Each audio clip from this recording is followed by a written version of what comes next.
মাল করছি, সমস্ত ডকুমেন্ট ওকে আছে। এখন ঘুষের জন্য নানান ধরনের ত্রুটি খুঁজতেছে, ত্রুটি পায় না। এক অফিস খরচ এটা দিতেই হয়, এটা না দিলে মাল ছাড়ে না, আর নাইলে ড্যামারেজ খাওয়াবে। এই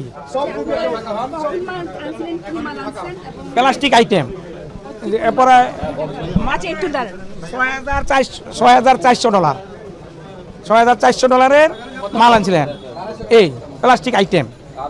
এইটাই আপনার তারা আটকাই দিছে, টাকা তারা ছাড়বে না। না না, এখানে প্রথমে একটা নানান ধরনের একটা কাহিনীও করছে। আমার তো আন্ডারটেকিংও নিছে, এটা বুয়া আন্ডারটেকিং নিছে। আইনের সাথে গণনার সাথে মিলে না। এবং তারা যেই কোড বসাইছে আরও মজার আছে, ওই কোডে দেখেন আপনারা চেক করে, ওই কোডে কি বলছে আর সে কী নিছে আমার কাছে। মানে এটা নিয়ে আমাদের কাছে বড় অঙ্কের একটা টাকা নেওয়ার একটা ফান্ড পাচ্ছে $6,000 মধ্যে। আমি জাপান থেকে।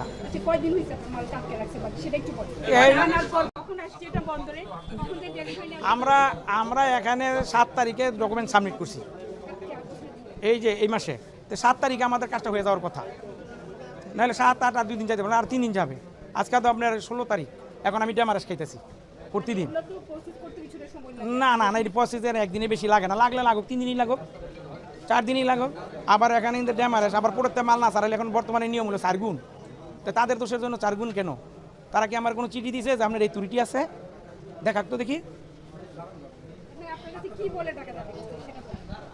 আপনি এটা দিতে হয়, এটা খরচ। এই মাল আনতে হইলে দিতে হবে, আর নাইলে আমরা সিগনেচার করবো না। এটা অফিসের নিয়ম।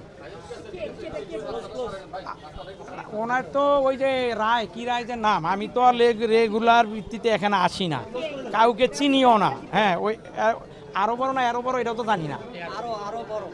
এই এরো আর আরো দুইজনে মিলেই করছে, কিন্তু দুইজনের হাতে তো একবারে টাকা না, দুইজনে তো আমরা 2 টেবিলে বসে, বুঝলেন না? তাহলে এরোর লগে কথা বলতে, এরোর সাথে ফাইনাল করতে, এরো হাতে টাকা দিতে।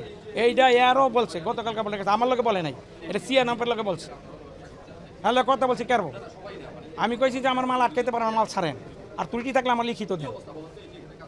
হ্যাঁ, আর আপনি দিয়ে আপনি যে এটা নিছেন এইটা অবৈধ, যে আন্ডারটেকিং যে নিছেন এইটাও আপনি নিতে পারবেন না, এটা আপনার অথরিটি নেই। আন্ডারটেকিং লেখছে, এটা একটা 4.3 একটা জিনিস, এইটা আমাকে 60 দিনের মধ্যে দিবে, এটা আমার হাতের বানানো জিনিস, তো আমি বানাই দিয়ে দিই, অসুবিধা কি?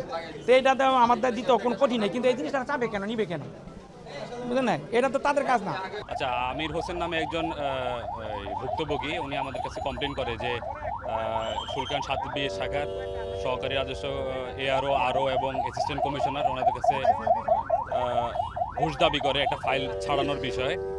তো সেক্ষেত্রে আমরা কমিশনের পারমিশন নিই যে এরকম একটা ঘুষ দাবি করছে, আমরা কি হাতে নাতে ধরবো কি।